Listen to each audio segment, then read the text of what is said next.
Evidence today about former President Trump's plans to try and overturn the 2020 election. WGN Shannon Halligan joins us from the newsroom with more on that. Hi, Shannon. Hi, yeah, more explosive testimony today. At the 7th hearing, the House January 6 panel heard from rioters who participated in the insurrection, as well as top leaders from the former Trump White House. A call to action. The committee investigating the January 6 insurrection worked to show how far-right extremists answered former President Donald Trump's call. This was not a spontaneous call to action, but rather was a deliberate strategy decided upon in advance by the president. The House committee heard from a former Oath Keeper and another rioter who participated in the insurrection. They said they went to the Capitol following calls by the former president. I think the best illustration for what the Oath Keepers are happened January 6th, when we saw that stacked military formation going up the stairs of our Capitol. Well, basically, the president, got everybody riled up, told everybody to head on down. So we basically were just following what he said.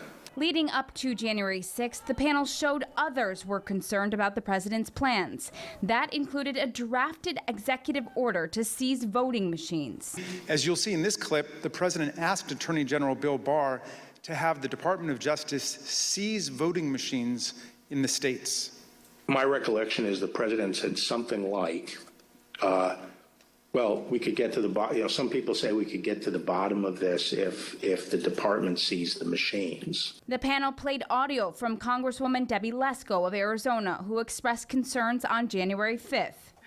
We also have, quite honestly, Trump supporters who actually believe that we are going to overturn the election. And when that doesn't happen, most likely will not happen, they are going to go nuts. North Central College political science professor Stephen Caliendo said even loyal Trump supporters realized he was wrong. These hearings have been just a parade of people who were very loyal to the president through 2 impeachments, or at least through 1 impeachment anyway, I should say, and very loyal to him. And then at some point said enough is enough, including people as high as Attorney General Barr. These 2 today are other examples of ordinary folks who followed the president and at some point said, enough is enough. And following the president's tweets, the select committee said there were even concerns at Twitter about violence on January 6th.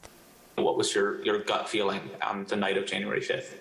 I believe I sent a Slack message to someone that said something along the lines of, when people are shooting each other tomorrow, I will try and rest in the knowledge that we tried.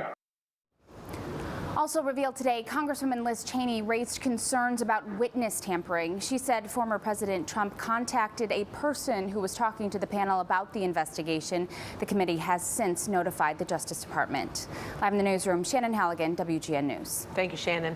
Sticky humidity is behind us, at least for now. Skycam 9 capture.